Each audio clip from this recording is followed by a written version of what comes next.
नमस्कार, बुलेटिन में आपका स्वागत है। आपके साथ मैं दीपेश बरगले। मध्य प्रदेश से जुड़ी हुई तमाम खबरों से मैं आपको रूबरू कराऊंगा। मेरे साथ मौजूद रहेंगे मेरे सहयोगी ललित आपको तमाम बड़ी खबरें और मध्य प्रदेश और छत्तीसगढ़ के अलावा देश से जुड़ी हुई खबरों का अपडेट भी देंगे। लेकिन सबसे पहले शुरुआत ललित से ही करते हैं। ललित, क्या बड़ी अपडेट? इस वक्त जो बड़ा अपडेट मिल रहा है दीपेश, वो लाखों छात्रों से जुड़ा हुआ है। केंद्रीय गृह मंत्री अमित शाह का बड़ा बयान, 10वीं और 12वीं की बोर्ड परीक्षा ये लॉकडाउन के दायरे से इन्हें छूट दी गई है, यानी लॉकडाउन के दायरे से बाहर रहेंगी, लेकिन नियमों का ख्याल रखना होगा। तो न्यूज 18 मध्य प्रदेश छत्तीसगढ़ पर इस वक्त की सबसे बड़ी खबर जो लाखों छात्रों के भविष्य से जुड़ी हुई है। छात्रों के शैक्षणिक हितों को ध्यान में रखकर यह फैसला लिया गया है, यह कहना है केंद्रीय गृह मंत्री अमित शाह का। लेकिन परीक्षा के दौरान सोशल डिस्टेंसिंग, फेस मास्क, इसके अलावा 2 गज दूरी बहुत है जरूरी। ये तमाम चीजें जो लॉकडाउन के जरूरी नियम हैं उनका पालन करना होगा। तो 10वीं और 12वीं की परीक्षा को देखते हुए यह बड़ा फैसला लिया गया है, छात्रों के शैक्षणिक हितों को ध्यान में रखते हुए।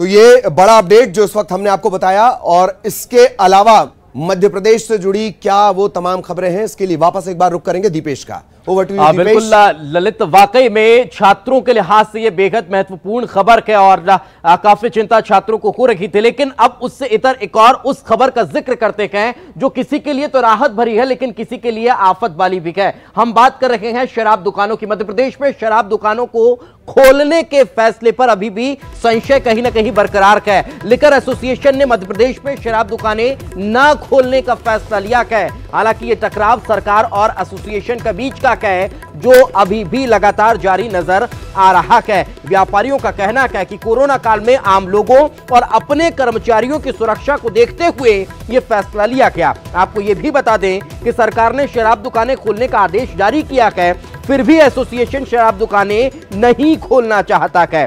कल एसोसिएशन और मंत्री नरोत्तम मिश्रा के बीच बैठक भी हुई थी जिसमें उन्होंने सरकार के सामने कुछ मांगे रखी थी। एक तरफ एसोसिएशन ये जरूर कह रहा है कि वो ये फैसला लोगों की और कर्मचारियों की सुरक्षा के लिए ले रहा है, लेकिन कहीं ऐसा तो नहीं कि अपनी मांगों को मनवाने के लिए भी ये मौन विरोध के स्वरूप में नजर आ रहा हो। अब ये आने वाला वक्त बताएगा कि इस पर आकर क्या निर्णय होता है। लेकिन वर्तमान परिस्थितियों में यह स्पष्ट है, लिकर एसोसिएशन ने कह दिया है कि वो अपनी दुकानें मध्य प्रदेश में अभी नहीं खोलना चाहते।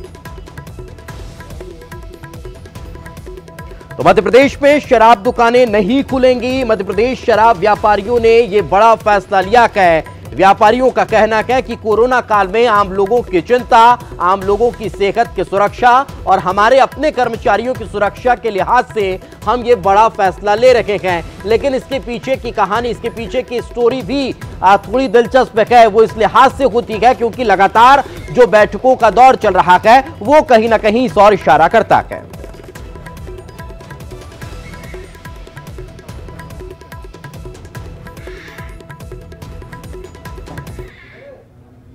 चलिए आगे बढ़ते हैं और अगली खबर का जिक्र करते हैं। जब जब सत्ता परिवर्तन होता है और सत्ता परिवर्तन के बाद अगले जनप्रतिनिधियों के लिए आवास और तमाम सुविधाओं की व्यवस्थाओं को लेकर चर्चा शुरू हो जाती है। कुछ यही मध्य प्रदेश में बीजेपी की सरकार आने के बाद शुरू ऐसा हुआ, नोटिस दिए गए बंगला खाली करने के। जब नहीं हुआ तो अब सील होने की कार्रवाई देखने को मिलने लगी है। इस पर विरोध शुरू हो चुका है, राजनीति शुरू हो चुकी है, वो इतर है। लेकिन पहले इस खबर को जरा समझ लीजिए।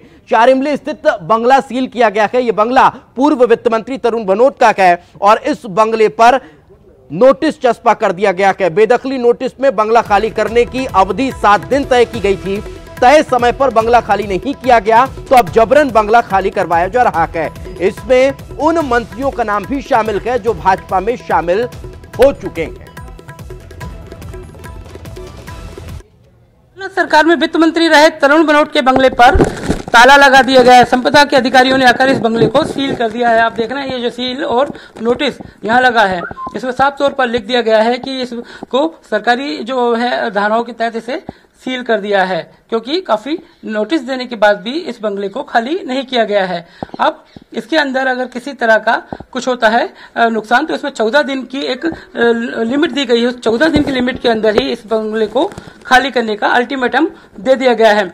हालांकि अगर बात करें तो पूर्व मंत्री तरुण भनोट अभी अपने गृह निवास होने की बात कर रहे हैं। ये बंगला उन्हें अलॉट हुआ था। अब इस बंगले की कंडीशंस ऐसी हैं कि इसमें सामान उनका रखा हुआ है, फाइलें हैं, दफ्तर उनका यहाँ संचालित होता है। साथ में उनकी जो कार है, इस तरफ ये कार खड़ी है, उनका पूरा स्टाफ यहाँ पर मौजूद है, उनके सुरक्षा गार्ड, उनके रसोई, ये सारे लोग यहाँ पर मौजूद हैं, मगर बंगले को सील कर दिया है। अब जो बीजेपी के प्रदेश अध्यक्ष हैं विष्णुदत्त शर्मा, उन्हें इसमें आमद देनी, इसी बंगले में उन्हें आना है। ये अलॉट उन्हें हो चुका है। देखते हैं कब तक ये बंगला अब 14 दिन तक अधिकारियों के पास रहेगा, उसके बाद इसका सामान यहाँ से शिफ्ट कर दिया जाएगा। कैमरा पर्सन संजय नामदेव के साथ जितेंद्र शर्मा, न्यूज 18 भोपाल। तो जब अपने साथियों के बंगलों को जबरिया खाली करवाने की कार्रवाई तेज होती दिखाई दी, तो पूर्व संसदीय मंत्री डॉक्टर गोविंद सिंह ने इसको लेकर कड़ी आपत्ति जताई और उन्होंने मुख्यमंत्री शिवराज सिंह चौहान को पत्र लिखकर यह कहा है कि जब तक हमें अपने पद के हिसाब से दूसरा रहने का स्थान नहीं मिल जाता, तब तक हम बंगला खाली नहीं कर सकते। लेकिन इसके बाद भी जनप्रतिनिधियों का अपमान किया जाएगा, उनसे जबरिया बंगला खाली करवाया जाएगा, तो हम तो जनप्रतिनिधि हैं, जनता के लिए सड़कों पर भी रहने को तैयार है।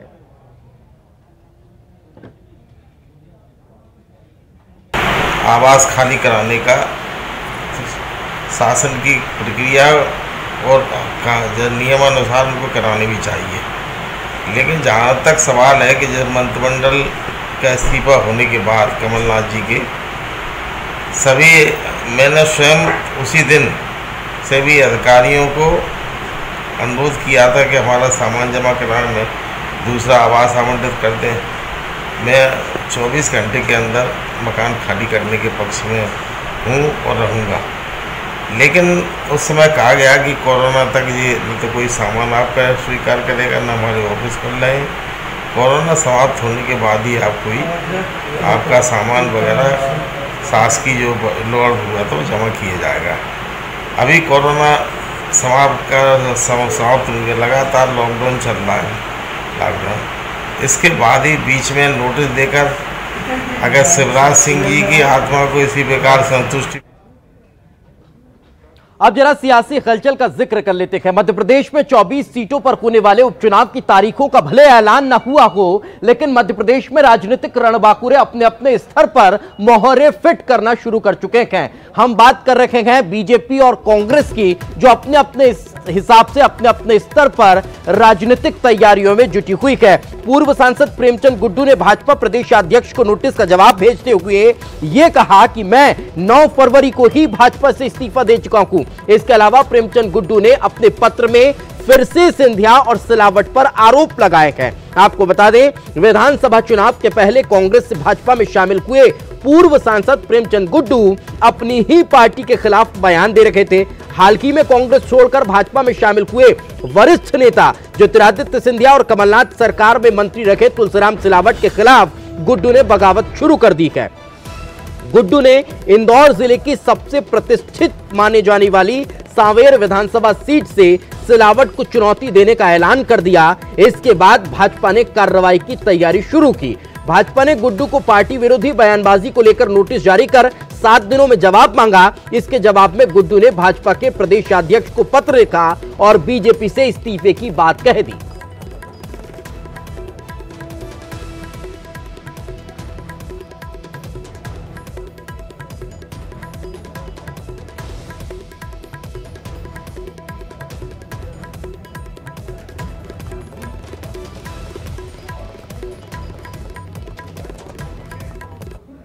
और चलिए अब आपको सीधे लिए चलते हैं। इस वक्त प्रेस कॉन्फ्रेंस एनडीआरएफ की तरफ से की जा रही है, क्योंकि कोविड जो आज का विषय भी है, कोविड के कॉन्टेक्स्ट में हम लोग साइक्लोन से डील कर रहे हैं और ये शायद नए नॉर्मल की एक और परिभाषा होगी आने वाले कई दिनों तक, कि जो भी डिजास्टर होंगे, जो आपदाएं होंगी, नेचुरल डिजास्टर्स, वो कोविड के कॉन्टेक्स्ट में होगी, चाहे वो साइक्लोन हो या आने वाले सिचुएशन में मानसून में फ्लड का सिचुएशन हो।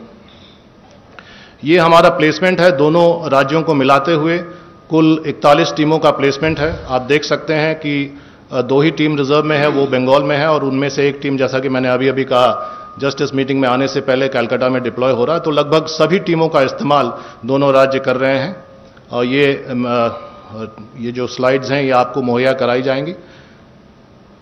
ये जो डिस्ट्रीब्यूशन ऑफ द 19 टीम्स हैं बंगाल में 6 जिलों में बटा हुआ है। जिन जिलों पर ज़्यादा प्रेशर है वहाँ पर ज़्यादा टीमें लगी हुई हैं। ये डिप्लॉयमेंट का चार्ट है बंगाल के लिए केवल। आप देख सकते हैं कि जो डेल्टाइक एरिया है, जहाँ से बे ऑफ बंगाल टच कर रहा है, उस एरिया में ही ज़्यादा डिप्लॉयमेंट है। और ये है उड़ीसा का डिप्लॉयमेंट टेबल, जिसमें आप देख सकते हैं बालासोर में 6 टीमें लग चुकी हैं, केंद्रापड़ा में 3 टीमें, जगतसिंहपुर में 4 टीमें, भद्रक में 4 टीमें। जहां भी 4 टीम और ज़्यादा है, इसका मतलब है कि वहां इंपैक्ट ज़्यादा है, इंपैक्ट जोन ज़्यादा है। ये उड़ीसा का डिप्लॉयमेंट ऑन द मैप है। ये भी आप देख सकते हैं कर्वेचर के साथ है, कोस्ट से सटा हुआ है, और साइक्लोन के पाथ को ही एक तरह से डिफाइन कर रहा है डिप्लॉयमेंट। एडिशनल अलर्ट टीम्स, जैसा कि मैंने कहा, वो बरकरार हैं। अगर ज़रूरत पड़े, कोई ज़रूरी नहीं कि साइक्लोन के समय ही ज़रूरत पड़े, साइक्लोन के बाद भी ज़रूरत पड़ सकता है रेस्टोरेशन वर्क में। अगर डेवस्टेशन ज़्यादा हो तो 6 बटालियन में 4-4 टीमों के हिसाब से 24 टीमें स्टैंड बाई में हैं एयरलिफ्ट के लिए, और 15 मिनट के अंतराल में वो तैयार हो सकती हैं और एयरलिफ्टेड हो सकती हैं। एनडीआरएफ की टीम की एक्टिविटीज़, कोऑर्डिनेशन, अवेयरनेस तो हुआ ही है। इस बीच में इवैक्यूएशन का काम काफ़ी हुआ है, और अभी as we talk, as we speak, वो सभी टीमें एक्शन में हैं, सभी टीमें ग्राउंड पे हैं, सभी टीमें आउटसाइड हैं साइक्लोन एरिया में, एंड रोड क्लियरेंस और रेस्टोरेशन का काम शुरू हो चुका है। ये इवैक्यूएशन का फिगर मेरा नहीं है, ये फिगर स्टेट से लिया गया है। स्टेट के जो अथॉरिटीज़ ने बताया है। पश्चिम बंगाल में अथॉरिटीज़ ने, उनके जो डिजास्टर मैनेजमेंट के सेक्रेटरी है, उन्होंने बताया 5 लाख से उर्ध फिगर अभी हो चुका है। तो सुबह में 3,30,000 बताया गया था, और अभी 5 लाख हो गया है। उड़ीसा में 1,58,640 का फिगर दिया गया है। ये कुछ एक्टिविटीज़ हैं ऑन ग्राउंड। नामखाना में साउथ 24 परगना में अवेयरनेस प्रोग्राम। ये नामखाना की सिचुएशन, जो प्रेजेंट सिचुएशन, जो हवा का बहाव है, आप देख सकते हैं। लोकल पीपल्स शेल्टर होम में भी एनडीआरएफ जाके काम कर रही है, मदद कर रही है। सैनिटाइजेशन का काम और सोशल डिस्टेंसिंग का काम उसमें मदद कर रही है। सागर आइलैंड का प्रेजेंट सिचुएशन। काकद्वीप, जहां पर मेरे कमांडेंट कैंप कर रहे हैं, जो कि ब्लॉक हेडक्वार्टर्स है। ये एक्टिविटीज दीघा में है। ऑलरेडी रेस्टोरेशन का काम शुरू हो गया। जैसे आप देख रहे हैं ईस्ट मेदिनीपुर रामनगर में तार और पेड़ कटे हुए हैं, तो ऑलरेडी रोड क्लियरेंस का काम एनडीआरएफ शुरू कर चुकी है। ये साइक्लोन शेल्टर्स में और गांव में जाकर वो जो भी सुविधा देने का काम, including saving of cattle and resettling cattle also is being helped by the NDRF. अभी भी प्रचार प्रसार और इवैक्यूएशन का काम कहीं कहीं पर जारी है। और ये कुछ सिचुएशनल फोटोग्राफ्स दिन भर के जगतसिंहपुर उड़ीसा में, बालासोर में, केंद्रापड़ा में,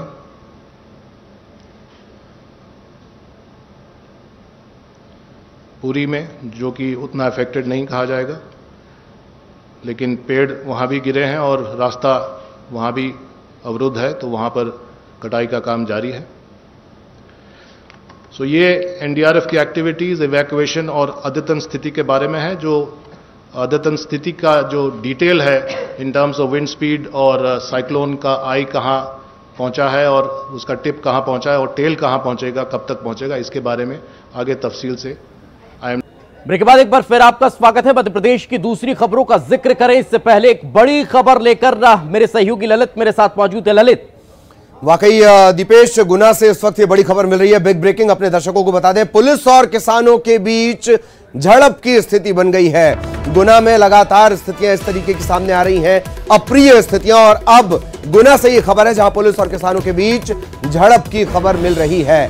गेहूं उपार्जन केंद्र रामपुर सोसाइटी में ये झड़प हुई है। गेहूं की तुलाई नहीं हो रही थी, इससे किसान नाराज था। उपार्जन केंद्र पर बिना एसएमएस के फसल तुलाई के लिए किसान पहुंच गया। बार बार सरकार की तरफ से अपील की जा रही है, आपको एसएमएस मिलेगा, उस एसएमएस के साथ ही आपको आना है ताकि इस तरीके की स्थितियां ना बने। लेकिन आखिरकार वही स्थितियां बनी। विवाद इस हद तक पहुंच गया कि ये जो किसान है इसने फांसी लगाकर खुदकुशी की धमकी दे दी। लगातार बिगड़ती स्थितियां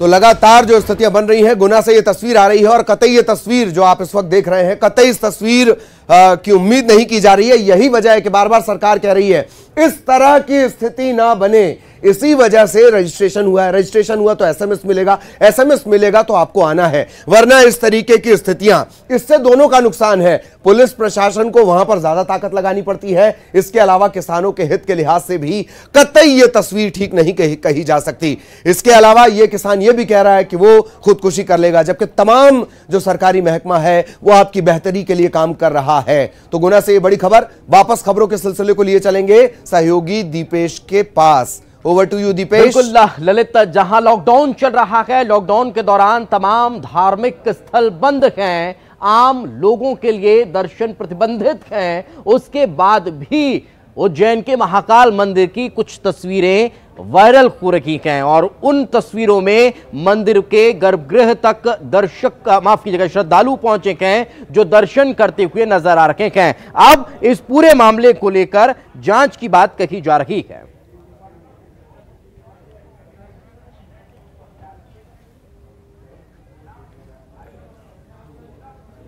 ए खुदा बस एक ख्वाब सच्चा दे दे, अब की बरस मॉनसून अच्छा दे दे। यह आवाज उन दिलों की है जिन्हें आप और हम किसान कहते हैं, लेकिन इस आवाज को सुनने का काम किया छत्तीसगढ़ की भूपेश बघेल सरकार ने। देखिए रिपोर्ट।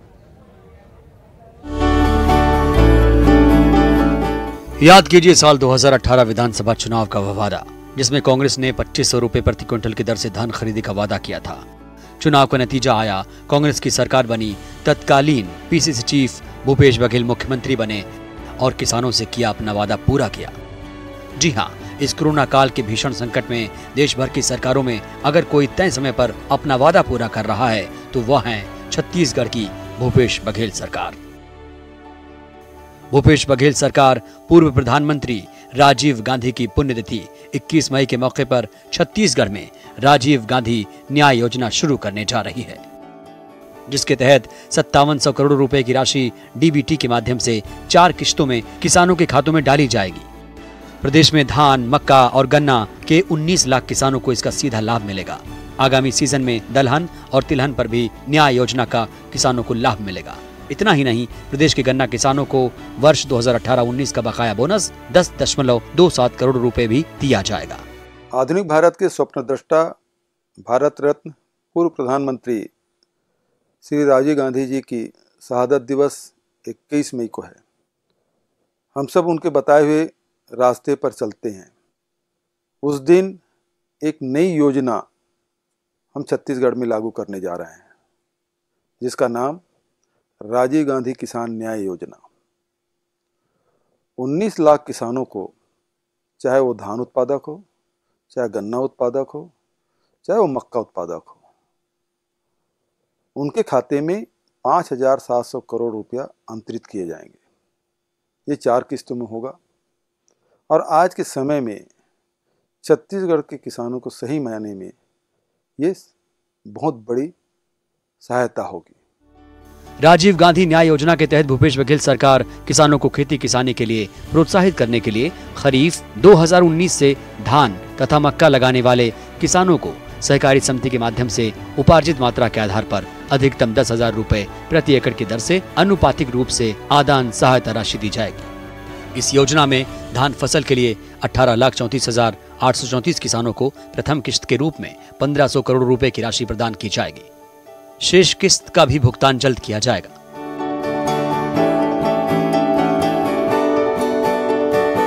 पैर हो जिनके मिट्टी में, दोनों हाथ कुदाल पर रहते हैं, सर्दी गर्मी या फिर बारिश, सब कुछ ही वे सहते हैं। आसमान पर नजर हमेशा, वे आंधी तूफान सब सहते हैं। खेतों में हरियाली आए, दिन और रात लगे रहते हैं। मेहनत कर वे अन्न उगाते, पेट सभी का भरते हैं। ऐसे ही किसानों की चिंता हमारे भूपेश बघेल करते हैं। तो बुलेटिन में बड़ी खबरें और अपडेट के साथ मेरे सहयोगी ललित हमारे साथ जुड़े थे। ललित, बहुत बहुत शुक्रिया हमारे साथ जुड़ने के लिए और दर्शकों को बड़ी खबरें और ब्रेकिंग अपडेट कराने के लिए।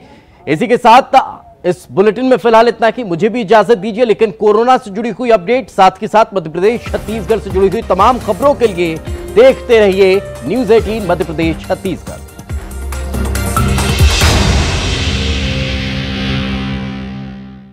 इस न्यूज हेडलाइंस के प्रायोजक